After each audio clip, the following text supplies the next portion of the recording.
आजकल के जीवन में हमने अपने जीवन की बागडोर दूसरों के हाथों में सौंप दी है। इसलिए हम कभी भी कुछ भी खुद से नहीं कर पाते। अगर आप अपने आसपास देखेंगे तो आप महसूस करेंगे कि आपके आसपास रहने वाले लोग आपके जीवन को चला रहे हैं।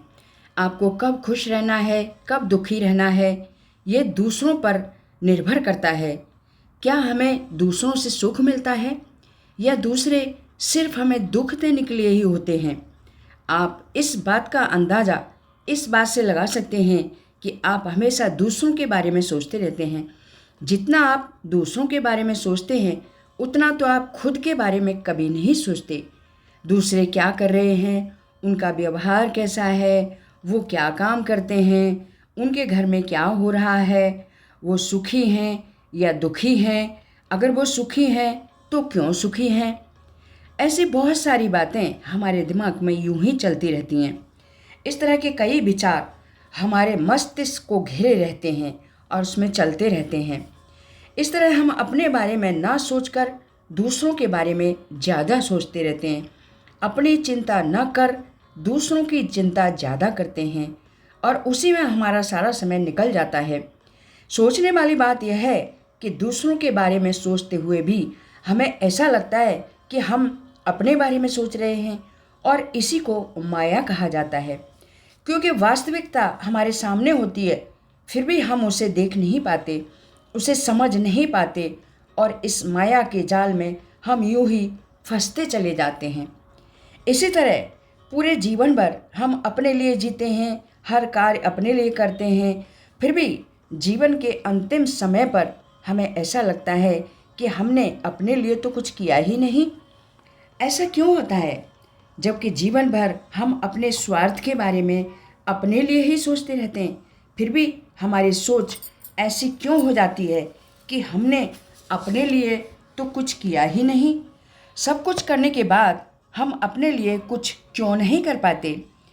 इस तरह आप इस बात का जवाब आप बहुत ही सरल और सीधा है, क्योंकि हम अपने लिए जी ही नहीं पाते। हमारा व्यवहार, हमारा रहन सहन, हमारा सब कुछ दूसरों पर निर्भर होता है, और इसी तरह से इस बाहर की दुनिया में अपना पूरा जीवन हम व्यतीत कर देते हैं, और बाहरी दुनिया से हम निकल ही नहीं पाते। बाहर का जीवन हमारे मन का बनाया हुआ एक जाल ही है, जिसमें हम जीवन भर फंसे रहते हैं, इससे कभी निकल नहीं पाते, और इसी जाल में हम दूसरों को भी फंसाते रहते हैं। सभी एक दूसरे को इस जाल में फंसाने की कोशिश करते रहते हैं। अपने सगे संबंधी हों, कोई भी हो, अपने आस पड़ोस के हों, सभी एक दूसरे को इस जाल में फंसाते रहते हैं। एक मित्र मित्र को फंसाता है, शत्रु शत्रु को फंसाता है। तो क्या इसे ही जीवन कहते हैं? क्या इसे ही जीना कहते हैं? तो क्या सच में आपने जीवन जिया है? नहीं, आपने जीवन जिया नहीं, बल्कि इसे बर्बाद किया है। यह बात आपको इस कहानी से साफ साफ समझ आ जाएगी। नमस्ते मित्रों, इस कहानी के द्वारा आपको बहुत ही अच्छी सीख मिलने वाली है। ज़िंदगी में हमें कैसे जीना है, क्या करना है, इस कहानी से आप बहुत अच्छे से समझ पाएंगे। आपको पसंद आए तो सब्सक्राइब लाइक ज़रूर करें। बहुत समय पहले की बात है, किसी नगरी में एक युवक रहा करता था। वह अपने आप में बहुत दुखी रहता था। वह अपने दुख का कारण अपनी पत्नी को समझता था, अपने परिवार वालों को समझता था, क्योंकि उसकी पत्नी और परिवार वालों में हमेशा झगड़ा होता रहता था। घर में हमेशा कलह बनी रहती थी। इससे वह बहुत दुखी रहता था। उसकी समझ में नहीं आता था कि वह अपने परिवार और पत्नी में हो रहे झगड़ों को कैसे ख़त्म करे, कैसे घर में शांति लाए। कभी कभी तो उसके मन में ख्याल आता कि अगर मैंने इस लड़की से शादी ना की होती तो शायद ये रोज़ रोज़ की कलह ना होती। मुझे तो उसी लड़की से शादी करनी चाहिए थी जिसे मैं पसंद करता था। एक दिन वह बहुत परेशान होकर पास ही के एक मंदिर में जाकर बैठ गया और भगवान से कहने लगा, हे प्रभु, आपने मेरा जीवन इतना दुखी क्यों बनाया है? मैंने ऐसा क्या बुरा किया था कि मेरा जीवन दुखों से भरा हुआ है। मैं कभी भी चैन से नहीं रह पाता, कभी शांति से नहीं रह पाता। मेरे घर में हमेशा कलह रहती है। मेरी पत्नी, मेरे घर वाले हमेशा झगड़ते रहते हैं। वहाँ मंदिर के पास होकर एक गुरु महात्मा निकल रहे थे। वो उससे पूछते हैं, तुम भगवान से ऐसा क्यों बोल रहे हो? ऐसा क्या हुआ तुम्हारे साथ? वह उन महात्मा जी से सारी बात बताता है और कहता है, अगर मैं उस लड़की से शादी कर लेता जिसे मैं पसंद करता था, तो वह कभी ऐसा नहीं होता मेरे घर में। वह बहुत अच्छी थी, बहुत समझदार थी, वह पूरे घर को संभाल लेती और ऐसा कुछ भी नहीं होता और मैं हमेशा खुश रहता। गुरुजी कहते हैं, अच्छा तो बताओ उस लड़की की शादी हो गई? वो बोला, हाँ गुरुजी, हो गई उसकी शादी और उसके 2 छोटे छोटे बच्चे भी हैं।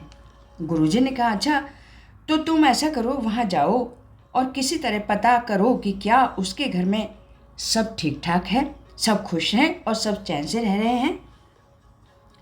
वह वहाँ जाता है और उसके पति से मिलता है और उससे सब पूछता है कि आपके घर में सब कुछ ठीक ठाक है, सब सुख चैन और अमन से रहते हैं। उसका पति उसे बताता है, क्या करूं दोस्त, मैं अपनी ज़िंदगी से बहुत दुखी हूँ। मेरी पत्नी ने घर में आतंक मचा रखा है, नरक कर रखा है। हर समय झगड़े होते रहते हैं। हर समय मेरे घर वालों में और मेरी पत्नी में झगड़े होते रहते हैं। घर में कलह बनी रहती है। मैं बहुत परेशान हूँ और बहुत दुखी हूँ। मैंने सोचा, उस युवक ने सोचा, अरे ये तो मुझसे भी ज़्यादा दुखी है। वह लौटकर आता है और गुरुजी को सब बताता है। तो वो, हे गुरुजी, वो तो मुझसे भी दुखी है। फिर वह गुरुजी के चरणों में गिर जाता है और कहता है, गुरुजी कुछ भी करिए, मुझे कोई ऐसा उपाय बताइए जिससे मेरा जीवन सुखमय हो जाए। गुरुजी कहते हैं, अच्छा ठीक है, मैं तुम्हें ऐसा उपाय ज़रूर बताऊंगा, पर तुम्हें एक काम करना होगा। तुम कोई ऐसा व्यक्ति मेरे सामने लेकर आओ जो अपने जीवन में सुखी है। वो वहाँ से जाता है और ऐसा व्यक्ति ढूंढने के लिए इधर उधर जाता है। उसे एक गरीब व्यक्ति दिखाई देता है, उसे मिलता है। तो उस व्यक्ति से वह पूछता है कि क्या तुम अपने जीवन से सुखी हो? वो गरीब व्यक्ति कहता है, हाँ मैं बहुत खुश हूँ, बहुत सुखी हूँ। वो सोचता है, चलो अच्छा हुआ, ऐसा व्यक्ति मिल गया, अब मैं गुरुजी के पास लेकर जाता हूँ इसे।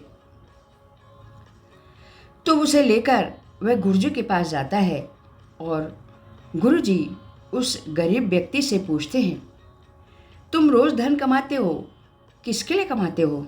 वह कहता है, प्रभु मैं अपने परिवार के भरण पोषण के लिए रोज़ कमाता हूँ। अपने परिवार की, अपने बीवी बच्चों की ज़रूरतें पूरी करता हूँ और उन्हें खुश देखने के लिए ये सब करता हूँ। और जब मैं कमा कर लाता हूँ, उनकी सारी इच्छाएं पूरी होती हैं तो वो खुश रहते हैं। गुरुजी ने कहा, अच्छा तो तुम बताओ, तुम खुश कब रहते हो? वो व्यक्ति कहता है, जब मेरा परिवार खुश रहता है तो मैं भी खुश रहता हूँ। जब मेरे बीवी बच्चे, मेरा परिवार सभी खुश रहते हैं तो उनको खुश देखकर मैं भी खुश रहता हूँ। उन्हीं की खुशी में मेरी खुशी है। गुरुजी कहते हैं, अच्छा तो तुम बताओ कि तुम दुखी कब रहते हो? तो वह व्यक्ति जवाब देता है, जब मेरे परिवार में झगड़े होते हैं, एक दूसरे से अपनी बात मनवाना चाहते हैं, कोई किसी की बात नहीं मानता, घर में क्लेश होता है और कोई भी मेरी बात भी नहीं मानता, तो मुझे बहुत दुख होता है और मैं उस समय बहुत दुखी रहता हूँ। गुरुजी कहते हैं, अच्छा तुम सबको यही बात समझनी होगी। तुम सब कुछ अपने अपनों के लिए करते हो, उनकी खुशी के लिए करते हो, उनकी खुशी में खुश, सुख, उनके दुख में दुखी रहते हो। तुम्हारे दुखी रहना या सुखी रहना दूसरों पर निर्भर है। तुम्हारी पूरी ज़िंदगी दूसरों पर निर्भर निकल जाती है, अपने लिए कुछ नहीं कर पाते। इसलिए अपने लिए जियो, खुद के लिए जियो, दुख हो या सुख हो, हर परिस्थिति में खुश रहना सीखो। बाहरी परिस्थितियों से आहत मत हो, निराश मत हो। अपने आप को खोजो। अपनी आशा, निराशा, दुख, सुख दूसरों पर निर्भर मत रखो। अपने आप को खुश रखो, अपने आप को संतुष्ट रखो। अपनी भावनाओं को आहत मत होने दो। कोई दूसरा आपकी भावनाओं को आहत करे, ऐसा मत होने दो। अपना कर्तव्य करो।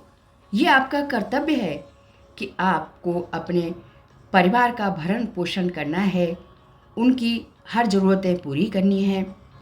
ये करना आपकी जिम्मेवारी है। कर्म करो।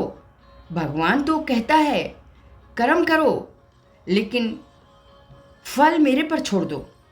तो आप कर्म करो और अपने परिवार का पूरा ख्याल रखो, लेकिन अपने आप को खोजो। अपने आप को अंदर से खोजो कि आप क्या हो। क्या आप अपने लिए अपनी ज़िंदगी में जी पाए या जी रहे हो, जो अंत में जाकर आपको ये दुख ना हो कि मैंने पूरी ज़िंदगी दूसरों के लिए ही निकाल दी, मैंने अपने लिए कुछ नहीं किया, और ये सोचकर आप असंतुष्ट ही रहें पूरी ज़िंदगी। इसलिए अपने आप को खोजो, ध्यान करो, भगवान का भजन करो, ईश्वर में आस्था रखो और ईश्वर से अपने मन को शांत रखने के लिए प्रार्थना करो। अपने मन को शांत रखो, शुद्ध रखो और हर स्थिति में चैन से रहो, शांति से रहो। प्रभु में आस्था लगाए रखो। प्रभु हमेशा आपको खुश रखेंगे। आपको ये वीडियो कैसा लगा? अच्छा लगा हो तो कमेंट ज़रूर करें। वीडियो सुनने के लिए आप सबका बहुत बहुत धन्यवाद। मैं आपसे उम्मीद करूँगी कि आगे भी आप सब मेरा सपोर्ट करते रहेंगे और मुझे ऐसे वीडियो लाने के लिए उत्साहित करते रहेंगे। आप सबका बहुत बहुत धन्यवाद। जय श्री कृष्ण।